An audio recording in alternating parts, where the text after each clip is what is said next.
Good evening, everybody.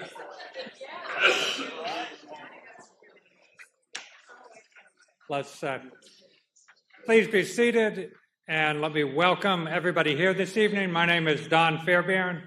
I'm the Academic Dean of Gordon Conwell Charlotte campus, and it's a pleasure to have everybody with us this evening, those of you who are here in person, and those of you who are watching the live stream. Welcome to all of you for what promises to be a very special evening. Before I introduce our speaker, let me make an announcement, and that is that out in the rotunda on the second floor, on this level, there is a very special art exhibit which will be here for several months, which is celebrating the role of Mary in Scripture and Mary's role in Christian history as well. So there are about 50 pieces, very, very beautiful. It's something that you'll want to spend a fair bit of time with. So after the lecture this evening, as you're leaving, please go take a look at it, and please do plan to come back sometime and spend some more time with this exhibit. I'm going to give you a scavenger hunt. Make sure you do that. Okay? 2 things to look for. Now, you should look for lots of things, but to pique your interest, 2 things to look for. In the icon of the wedding at Cana in Galilee, the woman wearing the crown is not Mary. So see if you can figure out who is Mary in that icon and why the other woman is wearing the crown. Okay? So that's one thing to look for. Find Mary in the icon of the wedding at Cana in Galilee. Another thing to look for, you will find a beautiful medieval illuminated Latin manuscript of the Magnificat. Bonus points if you can identify misspelled words. There are at least 3. There are 3 that I saw glancing at it. Because the medieval monks could not spell any better than modern Americans can. So if you can identify any of the misspelled words in Latin, then you'll get bonus points for that. You'll also get bonus points if you can tell me where the translation underneath it is wrong or misleading. Okay, so those are a couple of things to look for in the scavenger hunt. But please do, seriously, please do spend some time with the exhibit and enjoy it. This evening, we have the second of our Clipperwicks integrative events for the academic year 2018 and 2019. At Gordon Conwell Charlotte, we have 4 major conference series every year. 2 of them are put on by the Center for the Development of Redemptive Leadership in August and in March, and 2 of them in November and January are put on by the Cooley Center for the Study of Early Christianity. Collectively, all 4 of those are called Clipperwicks integrative events, named after our beloved retired professor, Steve Clipperwicks, who had so much of an influence on so many of our students over the course of his 20 years at Gordon Conwell. So this is the second of the Clipperwicks events for the year. It's the first of the Cooley lectures for the year. The second Cooley lecture in January, there's a brochure in front of you for that. And at the end of our evening, this evening, Mark Poe will talk a little bit more about that event. So we encourage everybody to be back for that January 24th and 25th. This evening, for our fall Cooley lecture, we are very happy to have Dr. Sejin speaking to us on the land and queen of Sheba. Most Western Christians don't really think of Ethiopia in connection with the Bible. And yet, Ethiopians themselves very much think of themselves as occupying a biblical land. So this is a part of the story of Jewish history and early Christian history that most Westerners don't know. But it's very much a part of the fabric of early Christianity, and it's a story that we're excited to be learning more about from Dr. Coe this evening. It's also a pleasure to have Dr. Coe with us because he is a noted archaeologist, and it was initially archaeology that fueled the rise of the Cooley Center. Cooley Center was started in memory of Robert C. Cooley, who was an attorney but had a great interest in biblical archaeology and early Christianity. And his father, Robert E. Cooley, who was unfortunately not able to be with us this evening. Bob, I hope you are watching on the live stream now, and if so, we miss you, but we hope you'll be able to enjoy it from home. But his father, Bob, and various other people at Gordon Conwell were instrumental in starting the center for the study of biblical archaeology and early Christianity. So it's a special pleasure whenever we're able to have an archaeology-themed or archaeology-based lecture, and we have that this evening with Dr. Ko.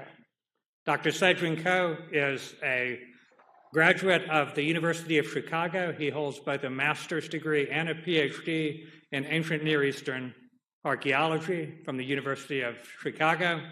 He has done extensive archaeological excavations in Israel and in Ethiopia, and it's on the basis of that latter experience in Ethiopia that he's going to be speaking this evening. Please welcome Dr. Sejin Ko.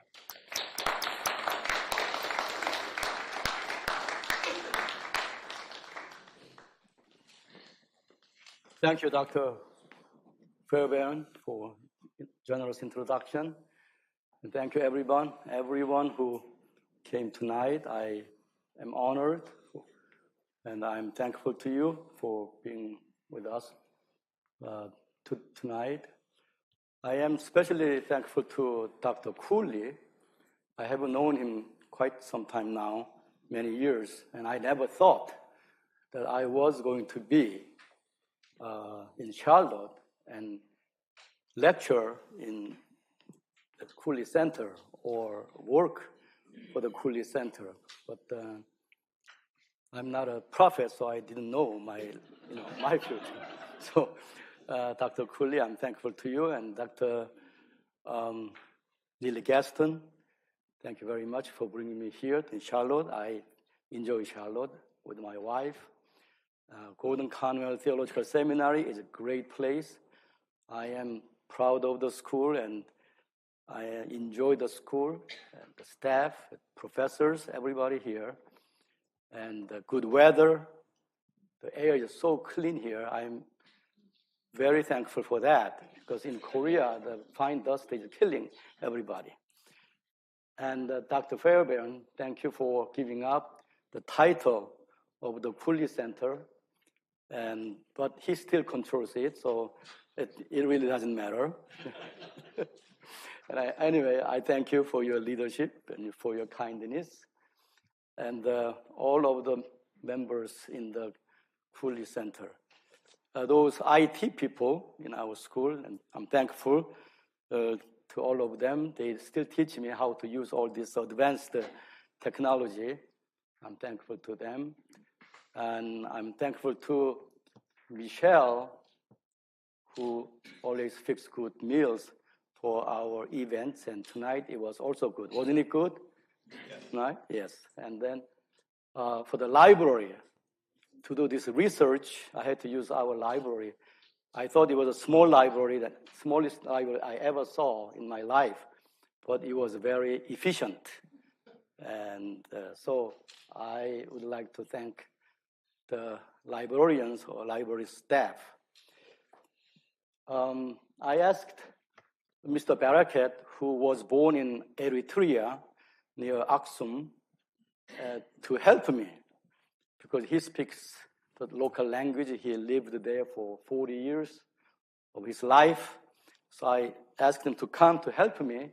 Then tonight I found out that Dr. Fairbairn asked him to come and to check me out. So therefore, Mr. Barakat has a double duties tonight. And I hope he will do a good job. Not to hurt me, not to hurt Dr. Fairbairn. My wife is here. I usually don't talk about my wife. I'm an Asian, so I don't talk about my wife. But since I'm in America, I would say a little bit. She gives me such a great support for my archaeological work. During last 3 weeks, she did mow the lawn while I was working on this lecture. So she did all the grass work at home. So I'm thankful for that. So tonight I'm sorry for one thing that I apologize that I was born in Korea, and my mother tongue is not English. So you'll have to hear my thick accent. So if you don't understand what I'm talking about, you can raise your hand and just to ask questions anytime, at any time, so I won't be offended. The title is Quest the Land.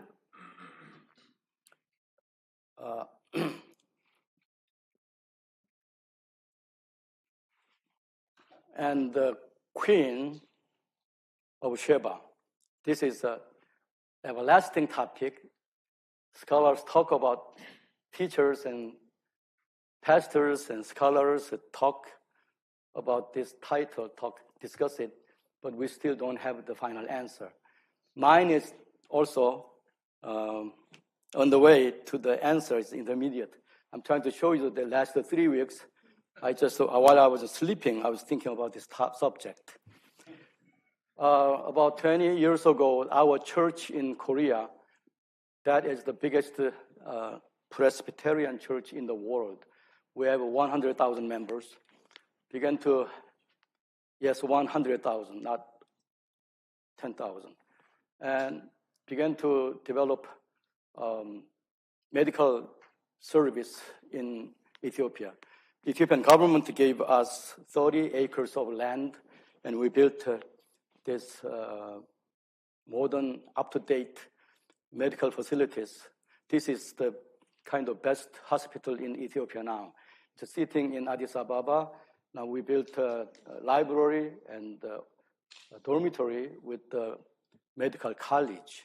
So this year we produced the first graduates. So I am associated with Ethiopia for quite a long time. And year 2011, the mayor of Aksum asked us to come and to do some archaeological work.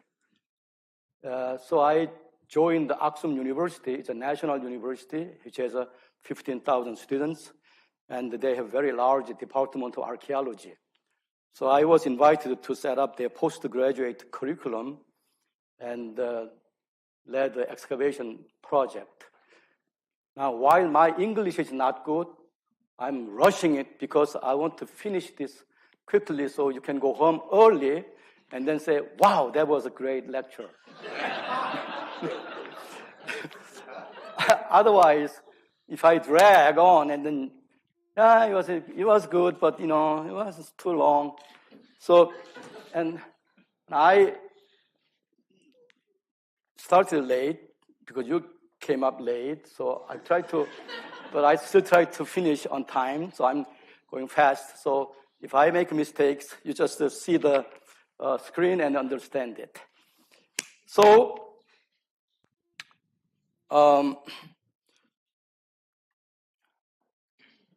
so I went to Aksum. Here, there's Aksum. Did you see it? This Ethiopia, there's Addis Ababa here. Our hospital is here. To Aksum, it's a 1-hour flight by airplane. And when I went there in 2011, it was still primitive. And this circle, which I'll talk about later, is the area, it's a cultural and political boundary of the Sabaeans. And this half circle is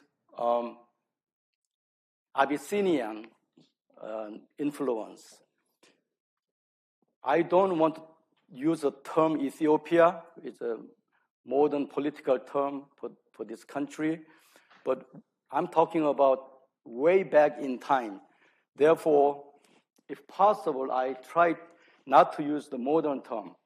So in this category, we have a part of Sudan, which was said Kush in the Bible times, and then it's Eritrea, and here northern part of Aksum, northern part of modern Ethiopia. And then here we have Djibouti, a little bit of Djibouti. This area is called, more neutral term, Abyssinia. So I'd like to use that term. Now this is an aerial shot of Aksum. From Korea, we took a drone and took nice pictures, but then the drone dropped to the ground and crashed and left only one picture. This is a very expensive picture you are looking at now. Okay, here, this is the church, Saint Miriam Church. This is the mother church of the Ethiopian Orthodox Church. That's number one church in history in Ethiopia. And there is a monastery. Now there are 300 monks in this monastery, and there is a museum in the middle. And then here, big plaza, and then this area is called the Obelisk Park. There are large granite obelisks standing there. Some of them are the tallest obelisk in the world is here. You have a lot of obelisks in Egypt, but the tallest one is in Aksum. And the site that I'm excavating is about here. As you see, this Aksum is densely populated. It's difficult to go down to the level where we can find the trace of a Queen of Sheba. It will take much time.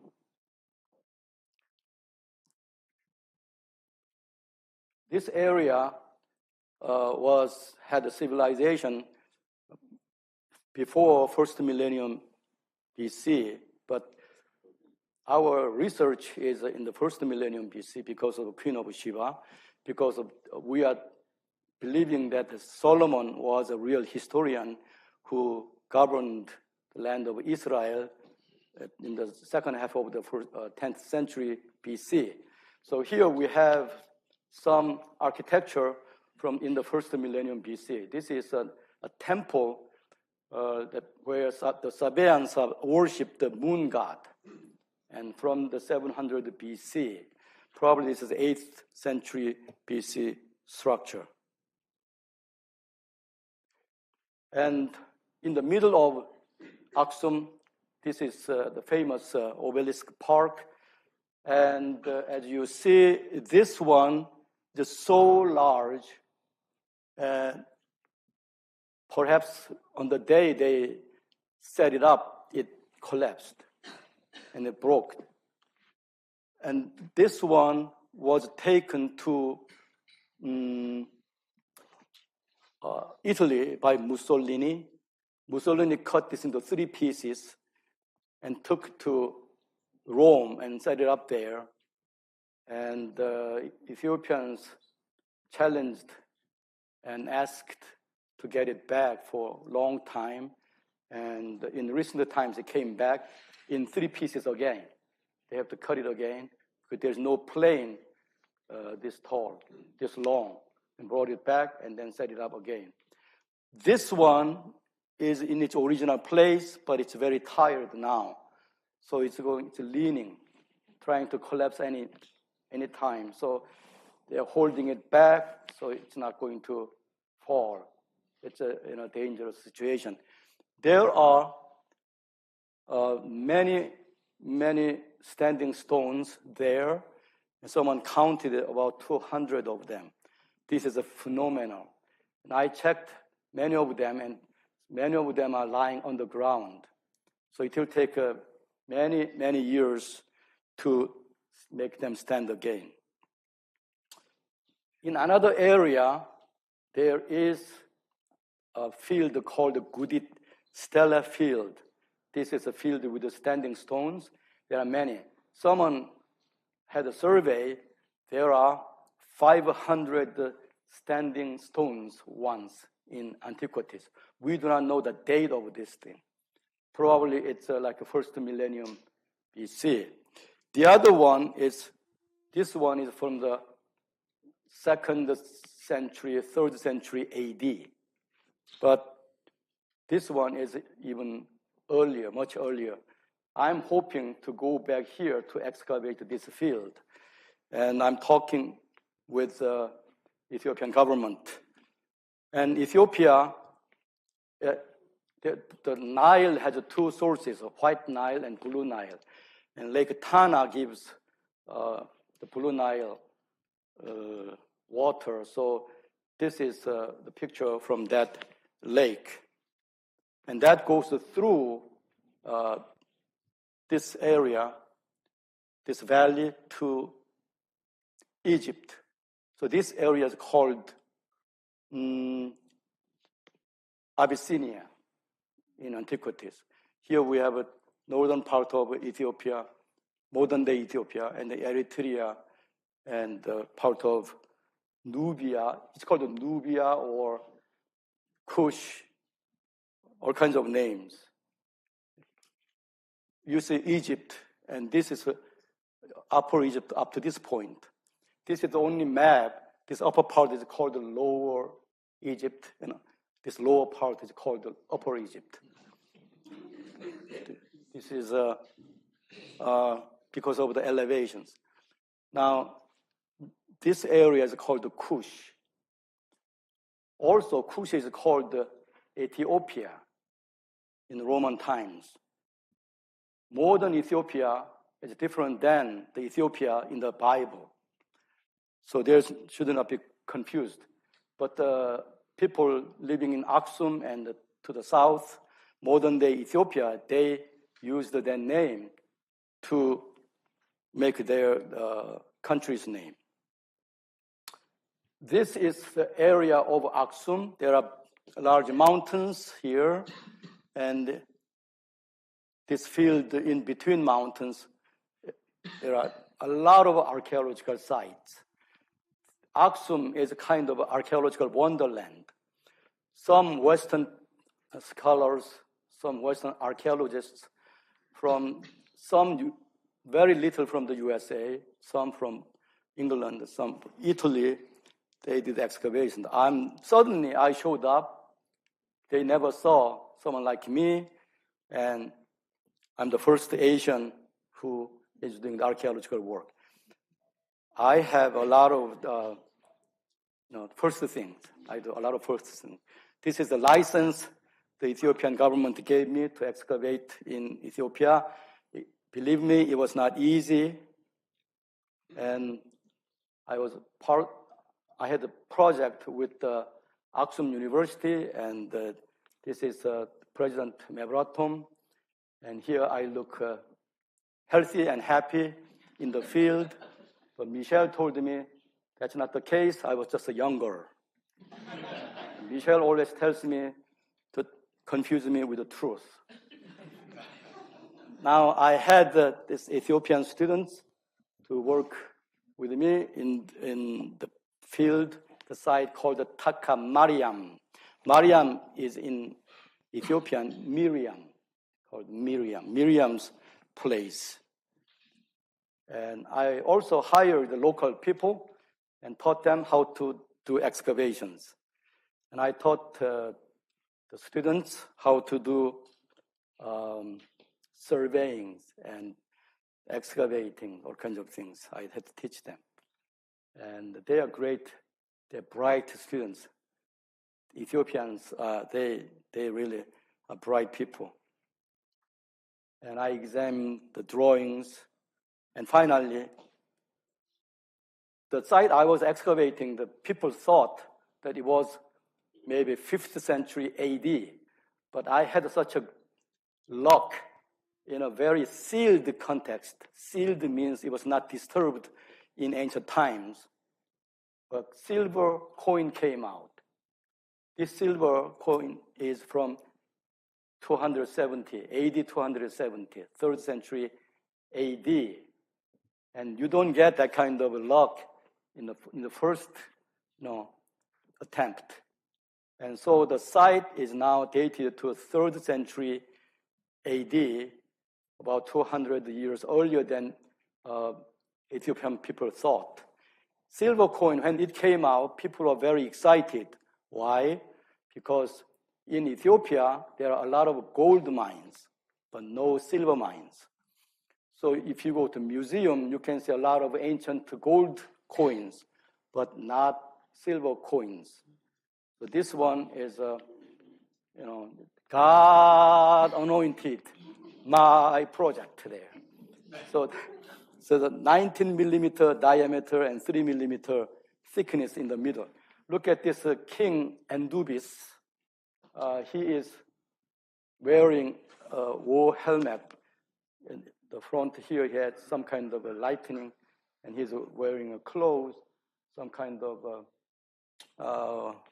it's not normal, clothes to wear home. It's maybe in the field or in the warfare. This guy was serving moon god and sun god. As you see at the top, there is a symbol, moon and sun. Maybe he was the first Moonies.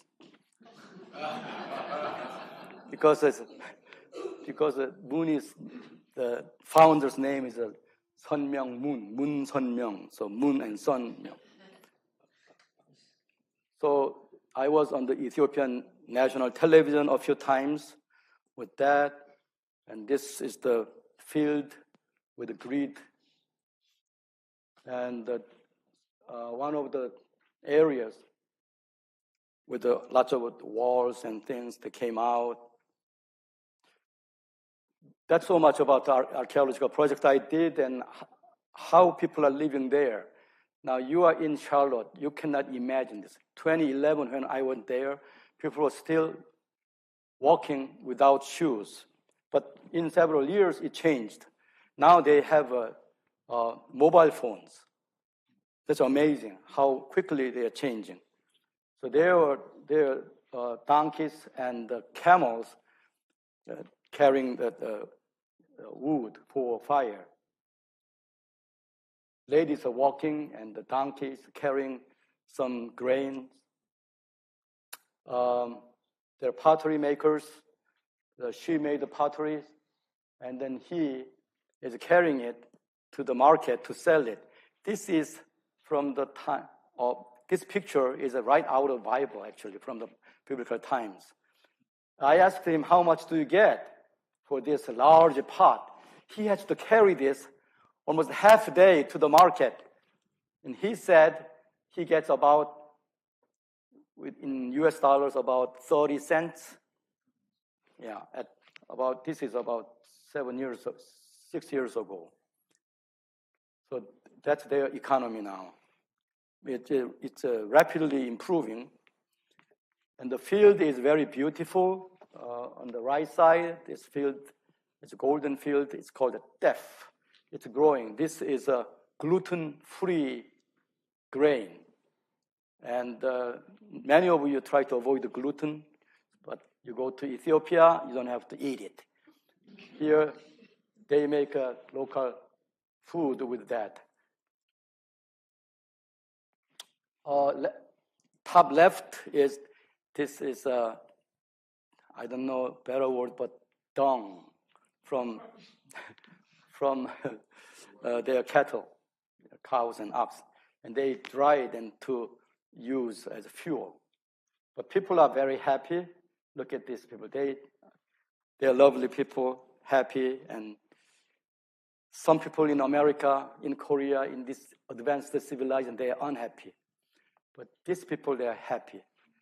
When I look at them, I'm happy. Look at this girl, 16 years old young girl, wearing very dilapidated clothes. She was very happy. And she, in her kitchen, she's cooking something. I don't know her name, but I thought she was probably the image of Queen of Sheba. So I took a picture of her. There are a lot of archaeological fields, but I'm going to skip. Here, this man is Haile Selassie. He was the last king. He claims that he was the last king of the Menelik's line. Menelik was the son that born by Solomon. But that means we do not have this line anymore. Then there they talked to me about Ark of the Covenant. When I was an archaeology student in the 1980s, we all thought it was a kind of, fairy tales or myth, or just that nobody took it very seriously. But when I was working there, everybody was very serious about that. And they said they were descendants of, Queen and Solomon. I was very perplexed, puzzled. How come you are saying you are the descendants of the people who had the illicit relationships? It's just incredible. They said, that's because it's true.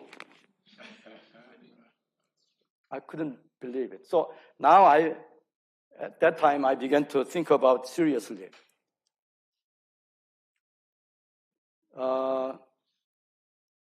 This is another obelisk in there. I'm trying to show this plaza again, this area, and there is a church. That's the church, mother church of the Ethiopian Orthodox Church. And here you see all those obelisks. Then standing there and began to ask all these questions. And was this place really Sheba? And I began to read articles and books about Sheba. And it was interesting, but no one was giving the final answer.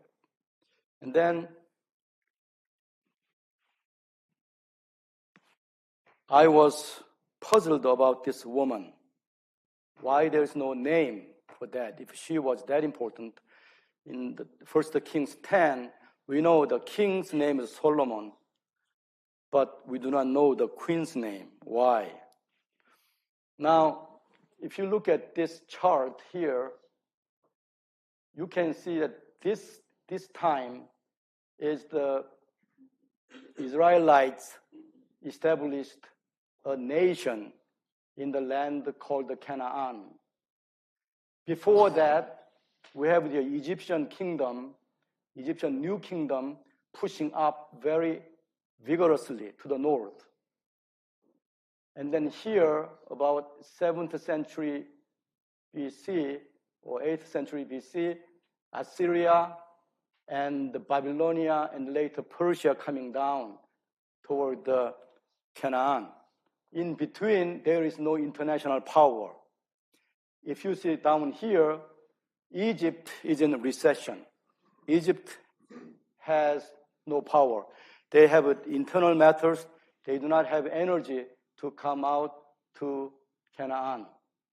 So while there are no international powers, these Israelites made their own kingdom here.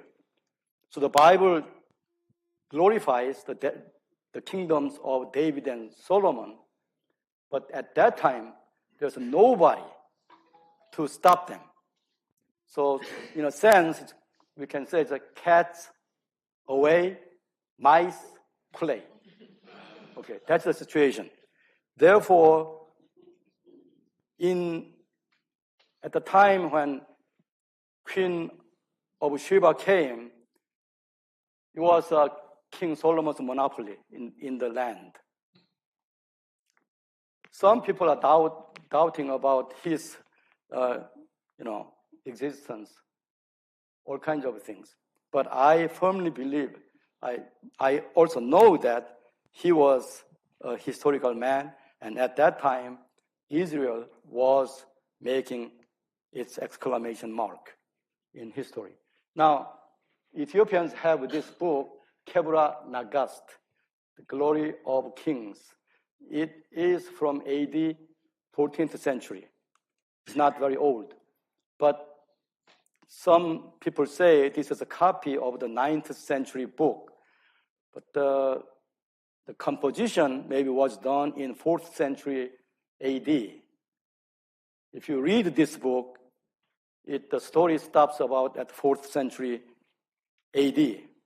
And it talks about the identity of Ethiopia. This book is about the Ethiopian identity, who we are.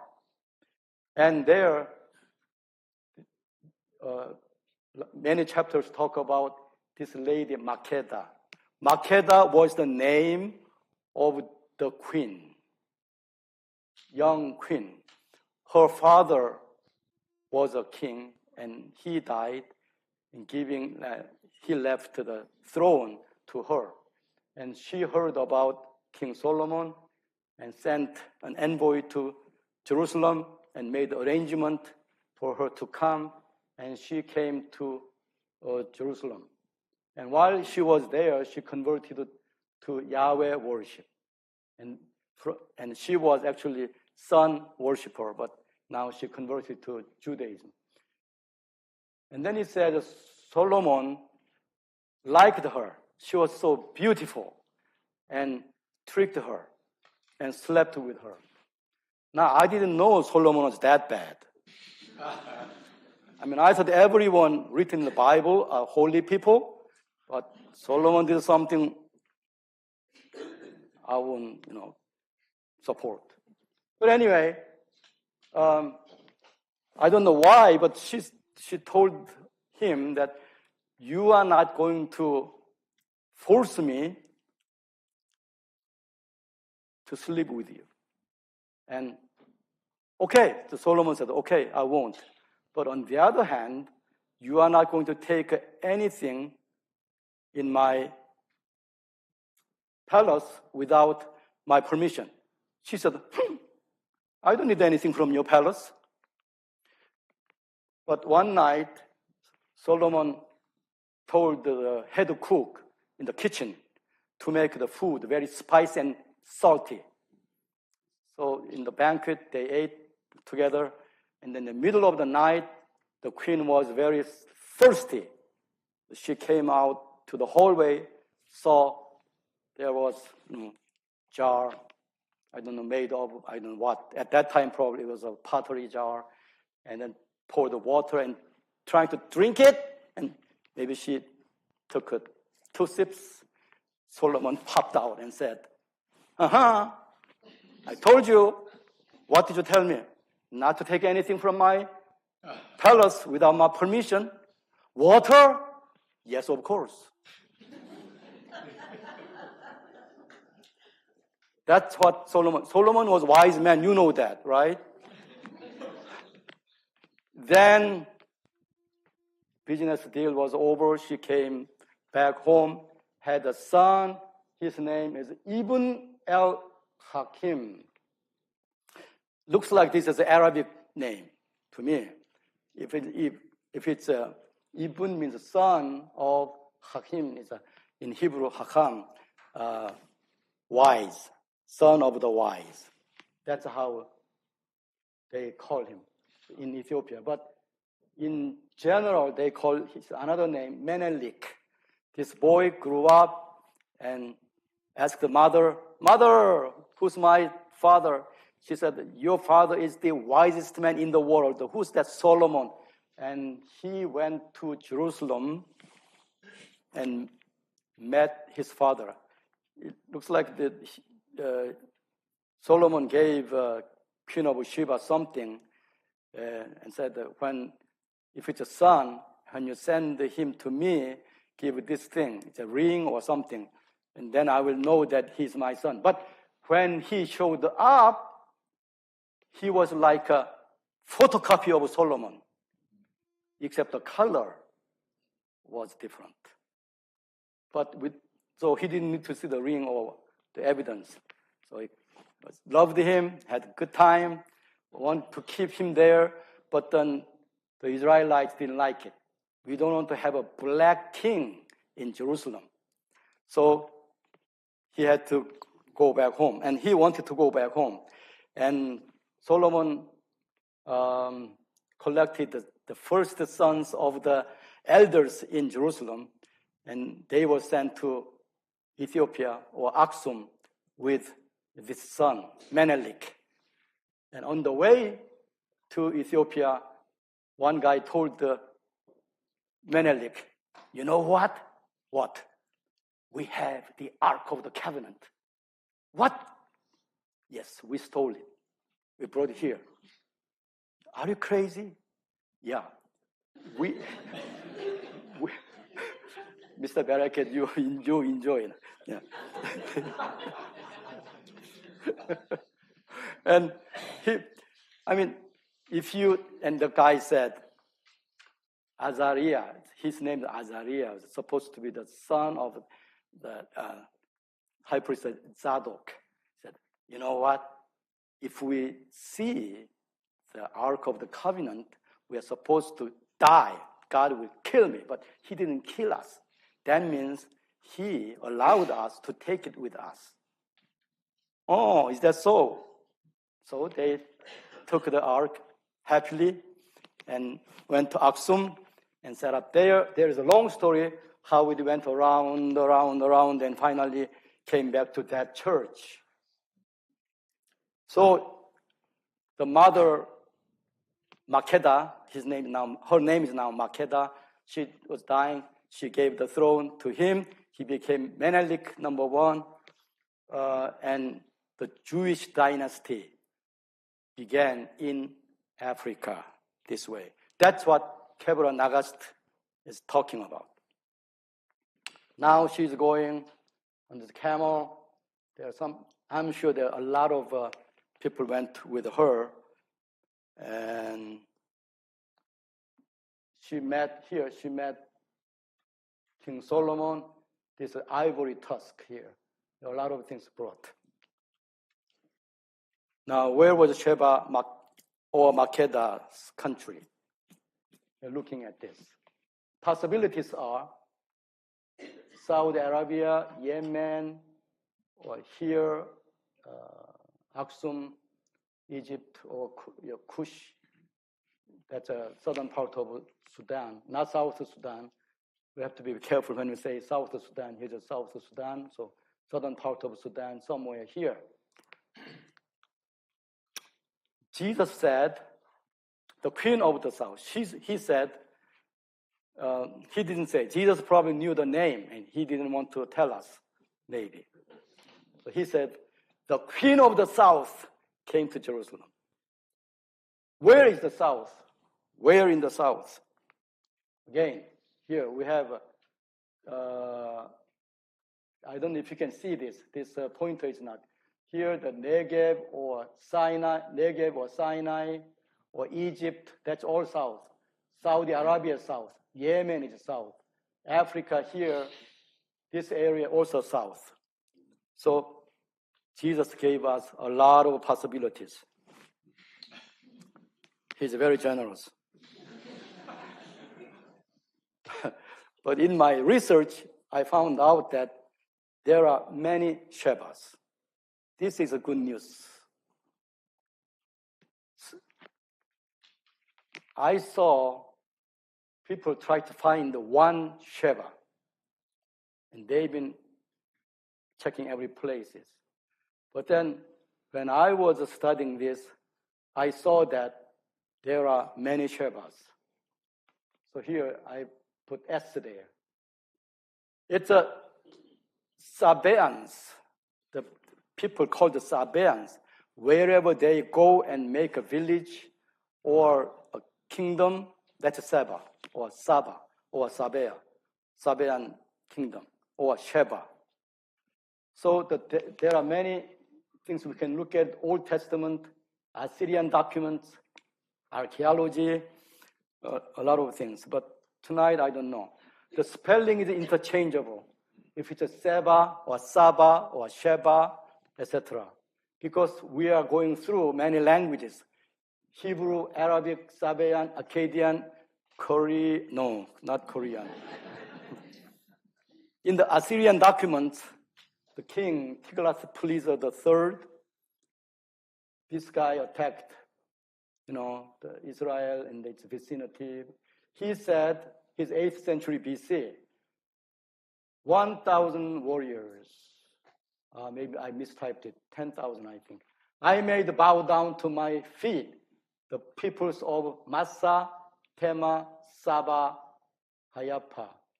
These sites are in the northern Arabia and northern Sinai. And then Sargon II, he's also 7th century, 8th century, I'm sorry.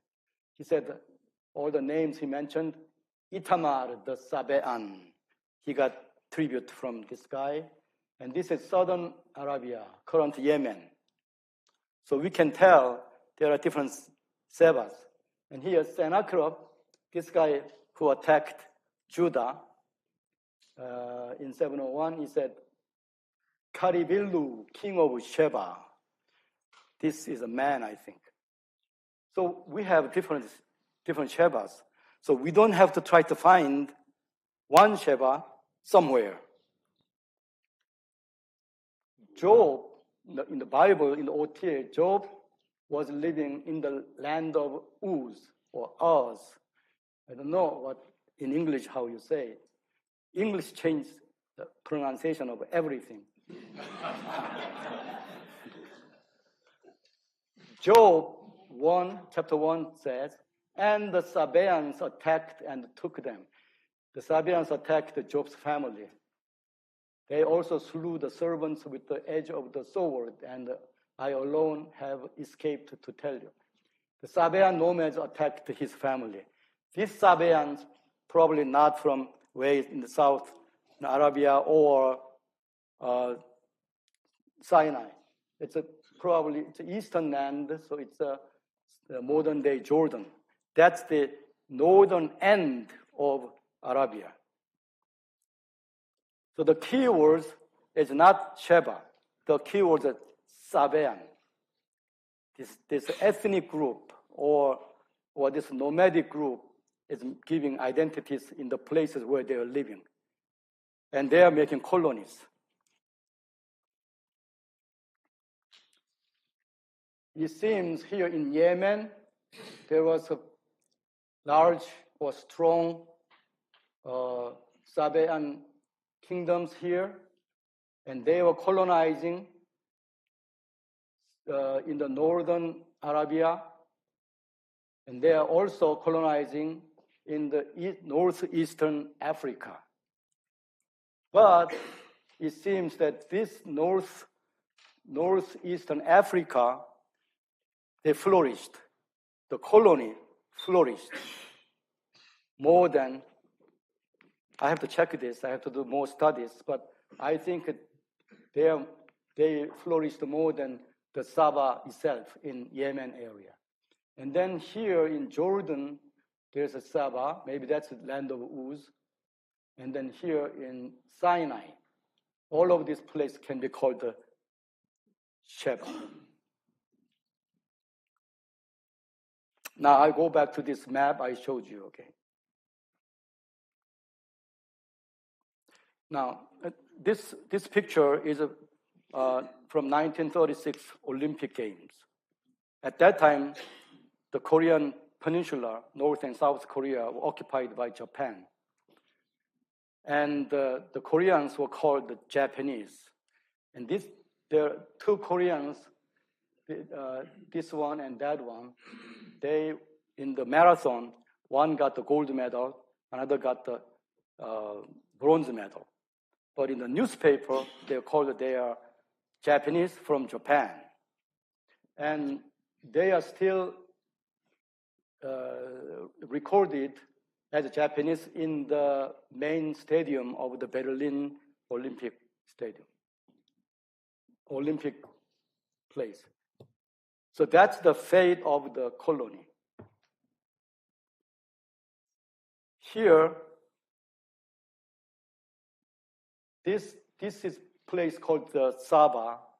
Maybe they came over to Africa and made a colony, but this is very, resources are very plentiful, good environment, much better than Arabia. more wood, more gold, frankincense, more donkeys, all kinds of animals, and cereals, everything was available here. So this place was Africa, but it's called Sheba. This is a sad picture. Now,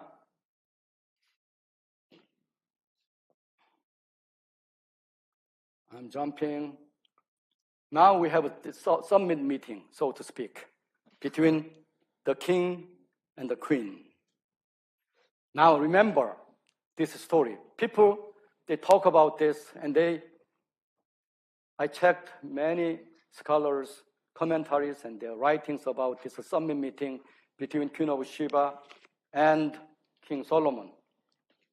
But I think they're missing something. We have to look at the structure of the story very carefully. Now I'm going to tell you what I discovered. Remember, King Solomon was building the temple and the palace for 20 years. He reigned 40 years. Out of 40 years, for 20 years, he built something. Not only the temple, not only the palace, but my honorable Dr. Gaston is going to sleep, so I'm going to entertain him. He built other military cities like Gezer, Megiddo, Hatzor, and city walls in Jerusalem, and the military posts in other places. He did all kinds of building activities. So he needed money continually. Almost every day. Sounds a lot like modern mega churches. They need money for the projects. This eventually broke his country into two kingdoms later. You know that. So the text talks about, a lot of the richest things, but I think if you read in between, Solomon had some financial problems. So in the text, in the First Kings, after chapter 5, it talks about the temple and the palace are finished. But it's still continuing. And it says, temple and palace finished, but still continuing. It seems he was continuing to build and to furnish and to decorate and to do something with that until his death. In this context, we have to see this, summit meeting. Right before the summit meeting, something happens. So he was having this seafaring, trade adventure using Mr. Hiram, who was the king in Tyre. He's a Lebanese. And he went out in the Red Sea area and brought 420 talents of gold. Do you know how much this is? 420 talents of gold. Where did he go? They went here in this area from Etzion Geber at the southern tip of Israel, and it came out this way, and I think they went to this area. This should be called Ophir. People think they put Ophir in India. India is very far away at that time. And you see this area here, going out this Adenman, this is a dangerous area. Ancient time and still now it's dangerous. Going this way to India. But here everything is available. They didn't need to go to India. I know the Indians are going to be disappointed, but I think everything was available here. And this area was called the Punt by the Egyptians. In the 15th century BC, Queen Hatshepsut sent this expedition to Punt This is the Red Sea here. Red Sea, you see the fish. All the Japanese, they make a sashimi with this fish here, okay? And there is a boat. This boat, you cannot sail this, too far. This Red Sea is a landlocked. It's a safe area. But if you go out to Indian Ocean or a bigger boat, you cannot go with this kind of boat. So the punt is within the Red Sea areas.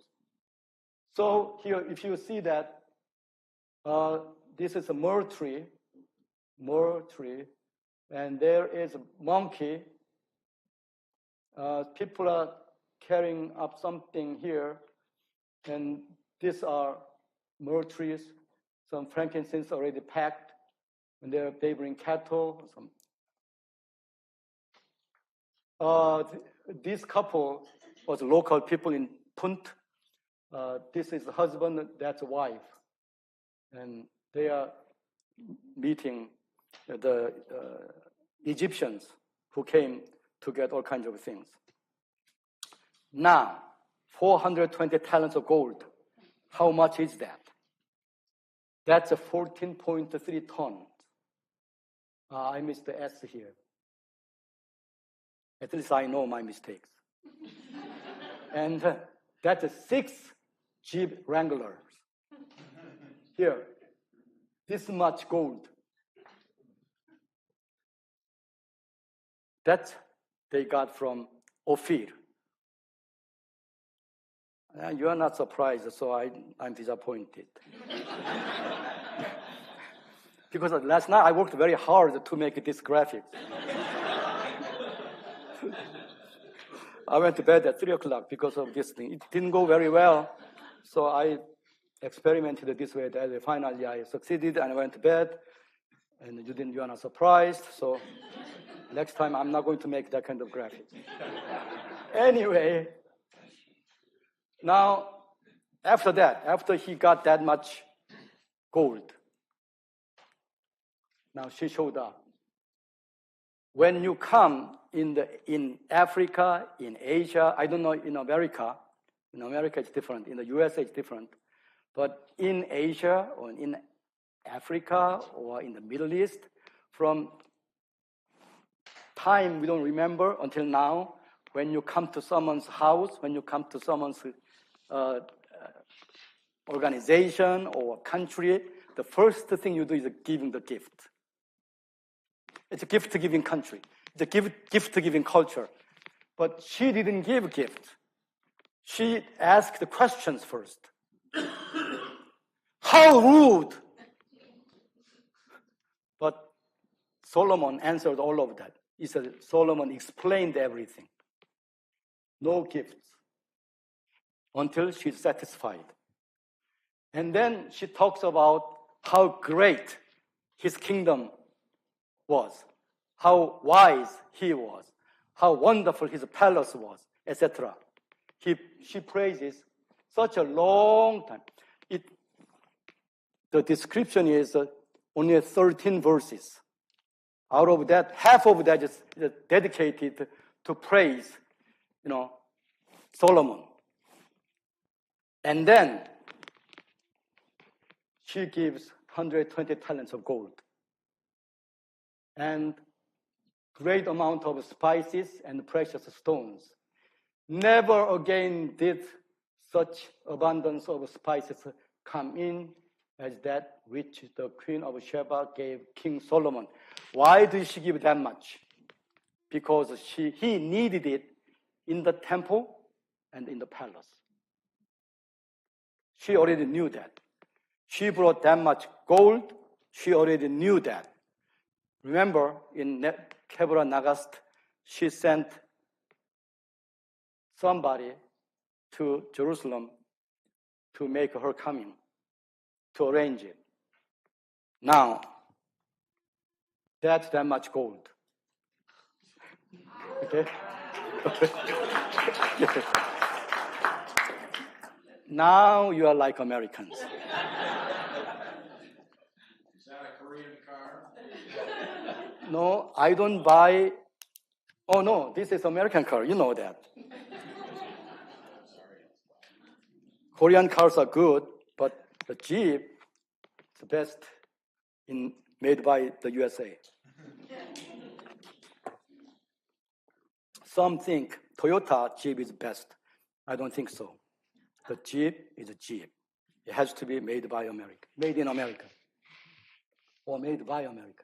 Anyway, that much gold she gave, no strings attached, just a gift. She brought this. She didn't give him in the beginning. But after all kinds of talk is done, and she knew that it's worthwhile to invest on him or in Israel or in Judah, she gave that much money. Why that much money? Why 120 talents of gold?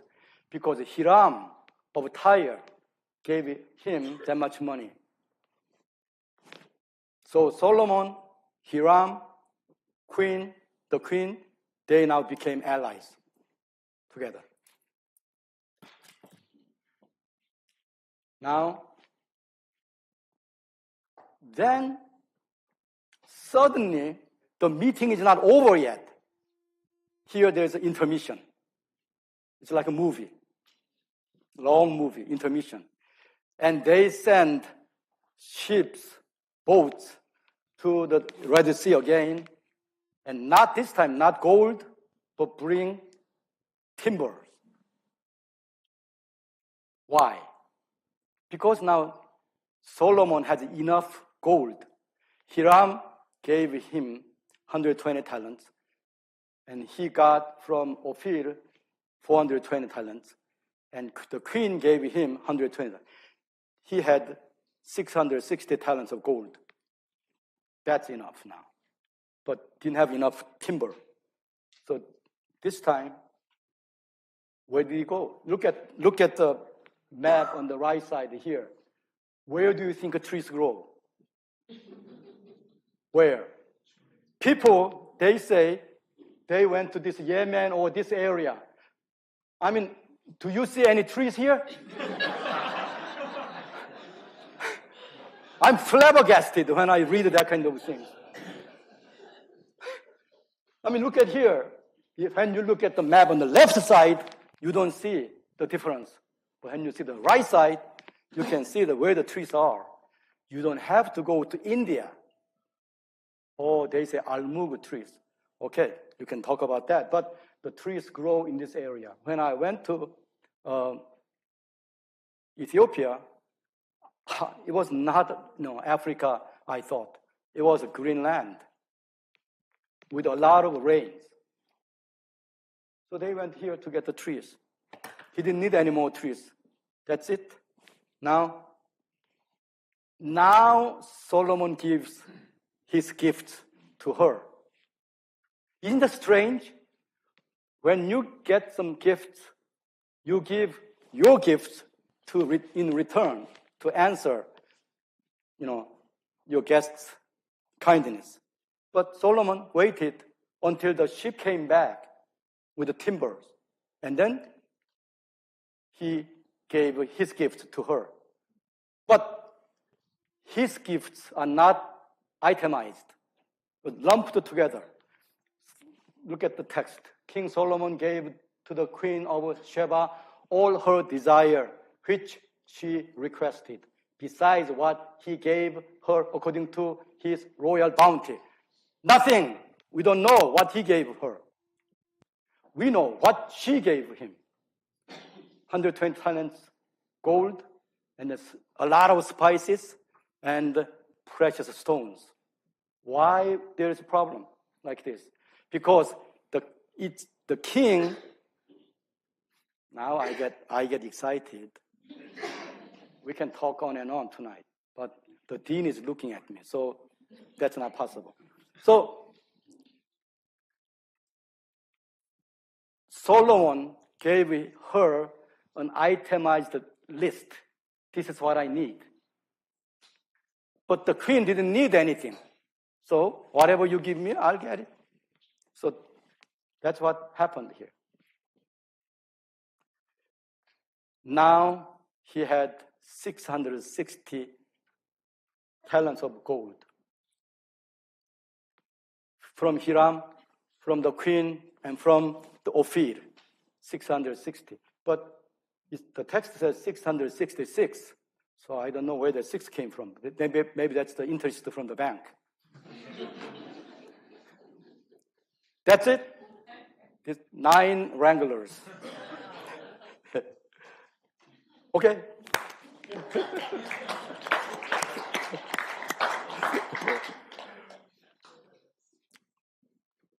Solomon needed that much gold. Now, what happens? He counted the money, and he continued the building, and then rapidly wrapping up, and he died at the end of chapter 11. It looks like he built all the temples, the temple and the palace and the cities and the forts, all kinds of places throughout his life. And then he died. Very quickly, in one chapter, he died. So what's the outcome? Solomon, Hiram, the queen, they are now one family. What did she do during the intermission? She was in Jerusalem at least 4 months. Because the ship goes to Ophir through the Red Sea area and return with the commodities, it takes a long time. It was not like meeting the Kim Jong-un and Trump meeting in Singapore one night. It took her maybe 2 months or 1 month. She traveled at least 2,000 miles on camel or donkeys or on foot. And then there's negotiations going. There's some problem with Solomon's. Solomon was doing this trade monopoly, and she was trying to do her own business, without his interruption. So she came, the text says, to know his wisdom. What kind of wisdom? Business wisdom. Partly, at least partly. So she was doing what was doing in the intermission time in Jerusalem. I think they were dating. They were dating. The Kevorah Nagast said Solomon tricked her, but actually maybe they liked each other. And what did she ask for? The Hebrew word hefzeh has the connotations, the desire for joy and pleasure. You can think about it. Now, after that, I can quickly tell you the 9 reasons why I think Aksum is the best candidate for the land of Sheba. Number 1, Aksum, Cush, Israel, they were connected in antiquity. Cush and Sheba were together, Sheba meaning the Aksum, already in the first millennium. I will just jump because my time is going to be up. But I got 10 minutes later, so I started 10 minutes later, so I'm going to do just a little more. And in the Bible, Genesis chapter 10, if you look at the genealogy, Noah's son was Ham, Ham's son was Cush, Cush's son was Sheba, and Rama's son was Sheba. So Seba and Sheba, they were uncle and cousin in the same region. Now, this is an Old Testament study, so we cannot just go into that. And then Israel and Cush, there are a lot of cases in the Bible. The Cush, that's southern Nubia, that's between Egypt and Aksum. This area already has a lot of connections with with Israel. I think here, it's important thing is that in Hezekiah, the king Hezekiah of Judah, in 701 BC, Sennacherib of Assyria, the Assyrian king, attacked Judah. Judah was almost, going to be wiped out from the map. But Tirhakah, this is a Cushite commander, came to save him. Now, there is a lot of scholarly discussions, but I'm going to skip it because there's no time. But I think Judah was saved because of the Cushite intervention, African intervention.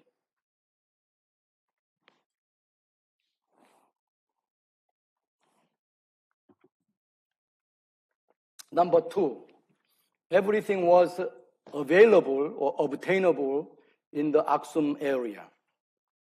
Gold, myrrh, frankincense, gems, marble stones, trees, monkeys, dogs, etc.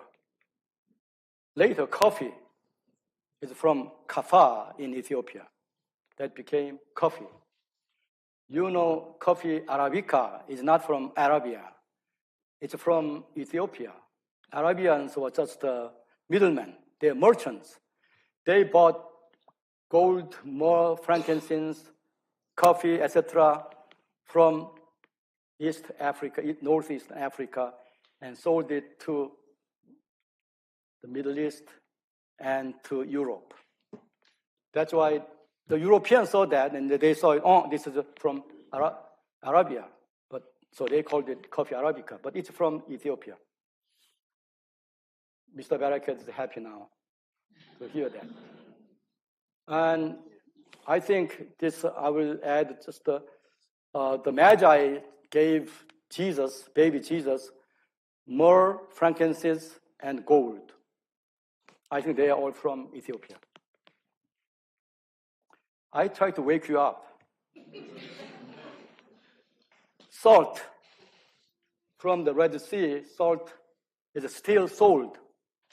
They bring from the Red Sea to Aksum, and they sell it to the mainland, the interior of Africa. Now, if that's the case, in the antiquities, how much more? So, I'll jump. Queen stayed in Jerusalem for many months. What did she do? Kebra Nagasta said they had an affair. Yes, they did. Sorry about that, but number 4, this is important. In Ethiopia, there are people who call themselves Beta Israel. Beta Israel means house of Israel. But the local Ethiopians call them Falasha. Falasha means foreigners. And they are persecuted by the local people. Why? And they keep their identities as Beta Israel, and they keep Judaic laws, like a Sabbath. They don't eat blood. They have oral tradition of all the stories on the Old Testament. And marriages, all kinds of things they do, like the Jews do. But the mystery is that there's no record about them in Ethiopia. They were there before Christianity came there. I think they are the descendants of Ethiopian Hebrews, not Jews. Who are the Hebrews? Who are the Jews? The Jews are the people who came from after the exile. The Hebrews were people who were there from Abraham's time. Number 5, modern Israel brought them to Israel. You know how difficult it is to become a Jew now? If you want to convert to Judaism, it's kind of impossible.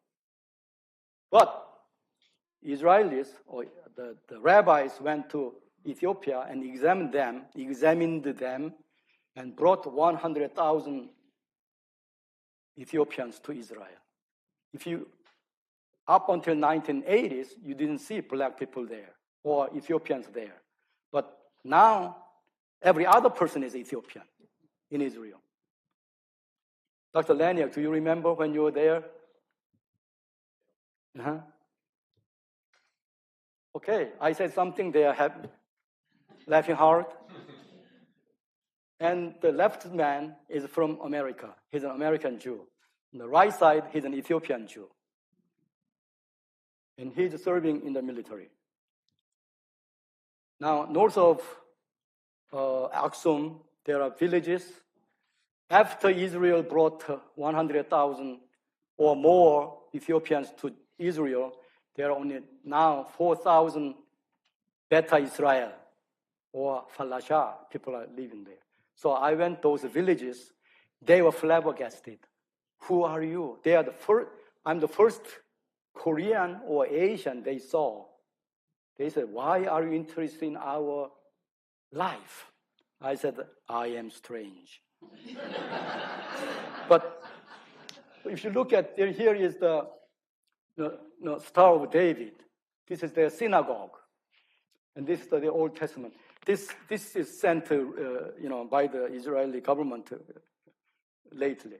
All these ladies, the men, they are left. They still want to go to Israel. This man told me, I interviewed many of them. And this man told me when he was a child in the elementary school, he didn't go beyond the elementary school. He was, how do you say in English, that the children picked on him? Huh? Yeah, and then some of them hit him and took his lunch away, etc. And he said he was persecuted when he was a young boy. He said it was very difficult to live as Beta Israel. But his parents said, we are Beta Israel. Someday, blah, blah, blah, they have their own stories. So now, I want you to be very happy because this is the face of Queen of Sheba on the left side. This is a limestone plaque. It's in the museum that church, the Ethiopian Orthodox Church has a museum. It incorporates all kinds of relics from Ethiopia and from the church. And you cannot take pictures there. But I went to that museum. I'm an archaeologist. I went to the museum until they said, don't come, please don't come anymore. I said, if you give me the picture of this lady, they said, this is the picture of Queen of Sheba when she was young. She became a monarch when she was very young, like 20-some years old. I saw this size, my palm size. They said, no way! I said, I'm coming. Finally, they allowed me to take one photo of that. This is a world premiere. Clap, please.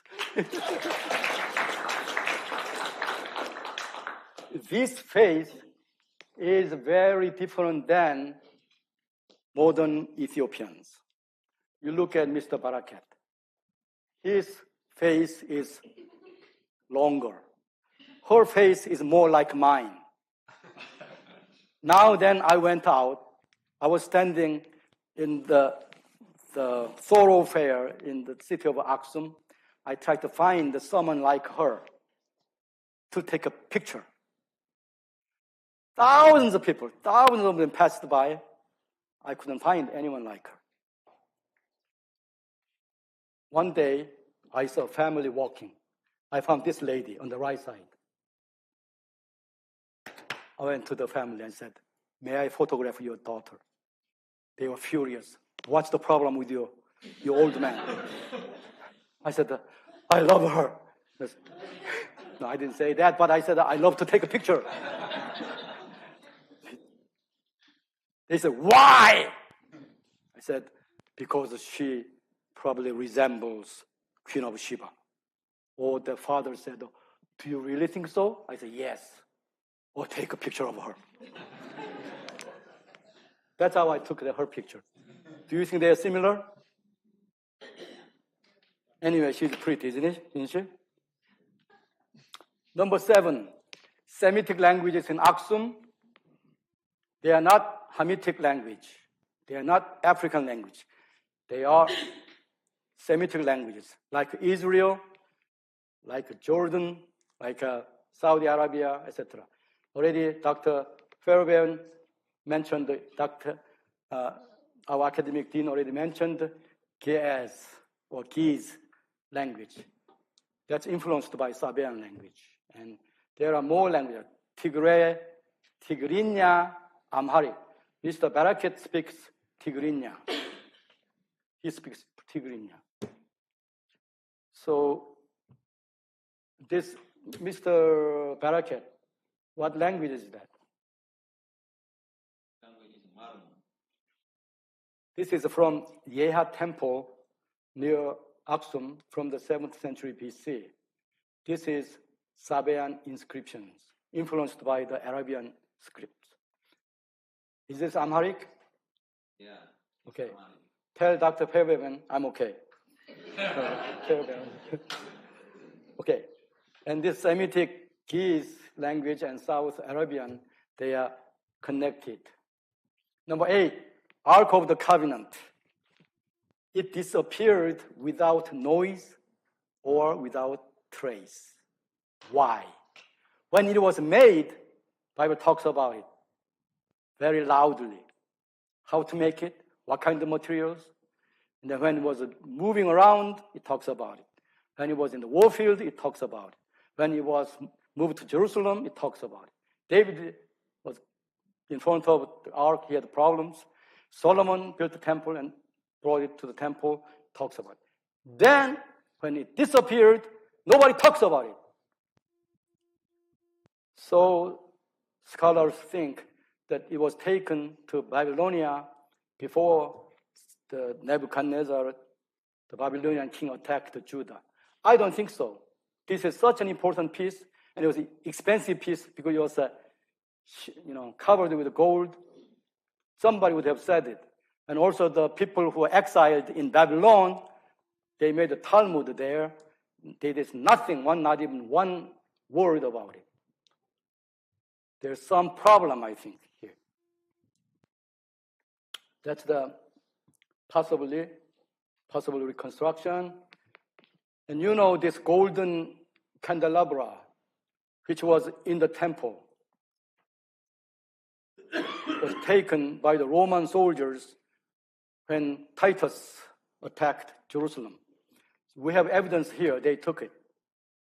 But why they don't say anything about the Ark of the Covenant? Now, there, in entire Israel, there is one thing called the Ark of the Covenant. If you go to Capernaum in Galilee, you will see this stone. This was a lintel stone of the synagogue from the 4th century AD. And they say this represents the Ark of the Covenant, but it is not. It has here wheels. It's a portable box they used in the synagogues. Already the Jews completely forgot all the details of the Ark of the Covenant in the Roman times. Now, in Aksum, there is a sanctuary right next to the church. If you look at this building, this is not a cement building, cement roof. It's a canvas or cloth. Why? And the door, there's no metal door, no wooden door. This is a cloth, like curtain. Why? This is signifies the tabernacle that the Israelites made. And they say the Ark of the Covenant is inside of this building. This is the sanctuary. So numerous people try to meet the man who guards the Ark of the Covenant there. But it's very difficult to meet him. when I proposed to meet him, it's kind of impossible. He was saying that I don't want to see you because I don't see even the Archbishop of Canterbury. So I said, I sent my word. Why? It's not through the telephone, okay? There's somebody going between us. I said, why? So the person said, why? And he said something and came to me and said, the reason is that they are so secular. I don't want to see them. They are religious people, but they are not holy. So I don't want to see them. But I am Sejin Ko. I don't give up. I married an American lady. I didn't give up. So I just pursue. So eventually he agreed to meet me. He told me not to bring a recording device and also no camera. So I went, talked with him. And I met him second time, and I begged to take a picture with my mobile phone. So he allowed me. On the right side, he's happy. I held his arm, was like just a bone, no muscle. I asked him, what's your daily schedule?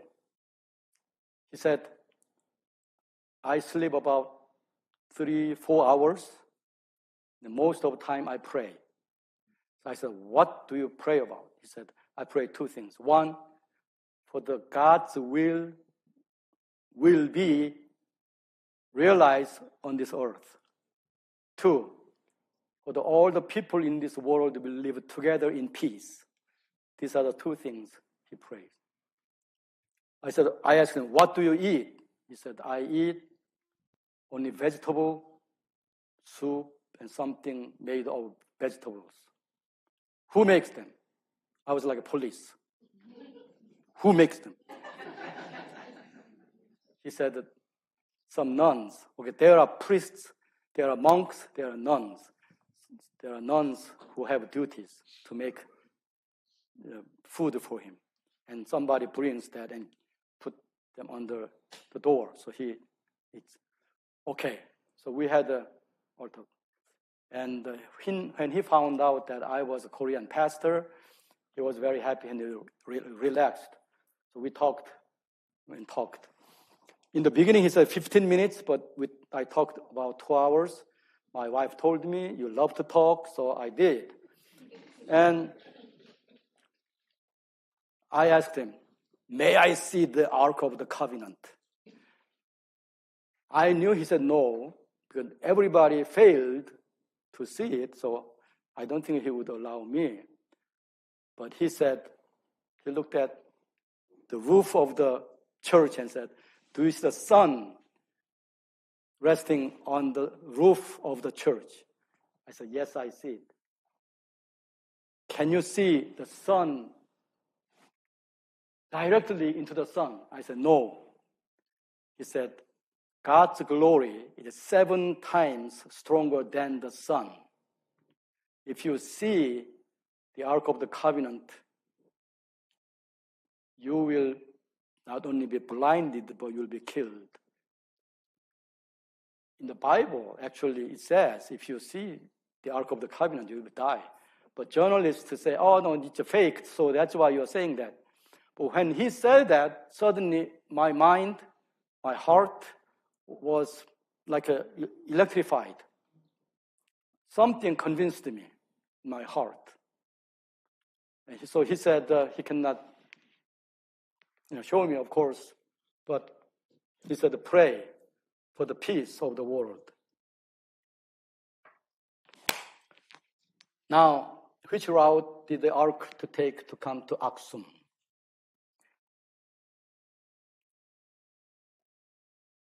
There are more things to talk about it, but Gordon Conwell is not generous with the time. Number 9, origin. Why do the Aksumites insist that they are from an illicit relationships of Solomon and the queen, because it's true. Like the Israelites claim that they were slaves in Egypt. They say it because it's true. All other, countries' origins, like including Korea, it's glorious. They make themselves, glorious in the beginning of their country, 2,000 or 1,000 years ago, or 3,000 years ago. But this Ethiopian and Israelis, they say their beginning was very lowly. Okay. So, are we better equipped now than 1 hour ago? Location of Sheba. Who was the queen? Now you have the answer. Where and why was the Ark of the Covenant moved? Abyssinia, Ethiopia, Sheba, Cush, etc. Now you know the geography. Deeper understanding of the Bible. Bible is not a collection of Aesop's fables or tales. Thank you for your patience. Good night. Good night. Good night. Good night.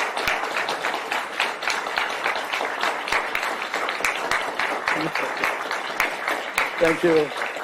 Thank you very much.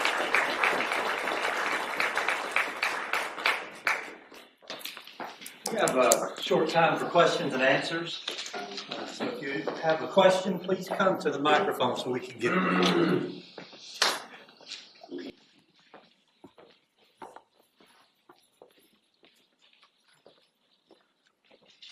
There are too many things packed into one lecture, and some details was not mentioned because of time, but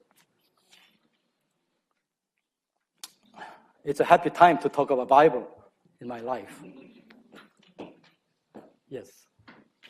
You are mentioning what the relationship between Queen of Sheba and King Solomon. Why do you think it is very important to understand the Bible better or in deeper sense? I tried to show you the people, they said, in reading that, they say, where is the Ophir? Where did they get the gold? Where did they get it? This kind of, bits and pieces. But I tried to show you tonight the structure of the writing and how they went through. In reading that way, you can see that she was in Jerusalem quite a long time. And also that they had some special thing going, underneath. It business deals and political deals and plus romance. Well, actually, I have to introduce myself first. I am senior pastor of Charlotte Presbyterian Church, Pastor Sam Ma. It seems to me that when I did not listen to a lecture, it was okay for me to understand Bible itself. But after listening to a lecture, yes, of course, it may help me to understand Bible better. But sorry to say this to tell you, but it may make me more confused than before in some respect. Yes. So, of course, I have to, respect, of course, I do your archaeological research and etc. But to my mind, I think, is it really, sorry to tell you that, but as one of the public opinion, maybe, is it really important and worth to research about that much and deeper to understand Bible more? Because, before listening to your lecture, I think I didn't have any problem to understand Bible. What I'm telling you is that there are some assumptions maybe, well, I may be wrong and I may not know archaeology well, but it seems to me on some part of your lecture seems to be based upon the just assumption or sometimes not true. So I want to know in detail what you're thinking about that.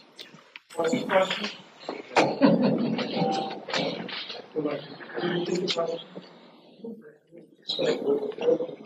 Huh? What's the question? The question is, he's more confused now than 1.5 hours ago. But Genesis chapter 1 says God created a new world order out of chaos. So I hope something new will dawn on your thinking. All right? Yes. What is the current status of your dig? Yes. With the school's permission, I'm planning to return to Ethiopia to excavate. And their rainy season is summertime. It's unfortunately. I usually excavate in Israel during the summertime. It's very dry season, but in Africa it's the other way around. So probably February, March, and also sometime October, November. This is the time. These are the times that dry season. So probably I'll do that during those months. Yes. Would you like to go with me? My sister's an archaeologist. She would like to go. All right. Okay. So actually, we'll later announce it for the excavation projects and also tour to Israel from the Cooley Center. That's originally part of our mission at the Cooley Center in providing biblical education is to have trips to the Holy Land, and that will probably happen sometime in the future. Thank you for your attendance tonight. Be sure to get some refreshments on the way out. Just a couple of house cleaning items. If you'd like to check out what we're doing with the Cooley Center, you can go to the Cooley website, which just go to the Charlotte main page, go under Resources, the Center of Early Christianity, and we have a number of pages that provides bibliographies, resources, and videos of our lecture series in the past. So please check that out, and please take a brochure with you. We have Dr. Peter Williams coming in January to talk about a pretty important topic as it relates to can we know the exact words of Scripture as well as the exact words of Christ. So very important topic in this current climate that we're in. So we invite you to come out for that on the 24th and the 25th. Okay, this time I've asked Barakat to come and close us in Ethiopian in prayer. He will pray in Tigrinya. That's the original language in Aksum. Okay, everybody is close eyes. Adonai, El Shaddai, Elohe, Javier Gita Srait, Bisultan Bod Amlach, Mesgina Kalena.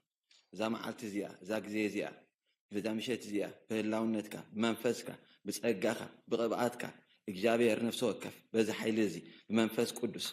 منفس قدس بناي كريستوس حيلي بناي تنسى حيلي أدوناي أدوناي أدوناي أدوناي أدوناي إلهي إلهي إلهي إلهي هاليلويا هاليلويا هاليلويا هاليلويا هاليلويا هاليلويا هاليلويا يسوس تبارك تمسجن إجابير كله بأخاي نفسه وكف إجابير حمام زبلة ينقل ጭንቀት ዘበለ ይነቃል ኃይለ አምላክ ይገለጽ መንፈስ አምላክ ይውረድ ቅብአት አምላክ ይምጻ እግዚአብሔር ከባኻ ዝኾነ ስራሕ ካብ መንፈስካ ዝኾነ ስራሕ ካብ ኃይልካ ዝኾነ ስራሕ ይሰራሕ in the name of Jesus amen amen maranatha maranatha one day Jesus is coming maranatha again everybody maranatha maranatha maranatha Jesus is coming one day Jesus is coming maranatha Maranatha, Maranatha, Amen.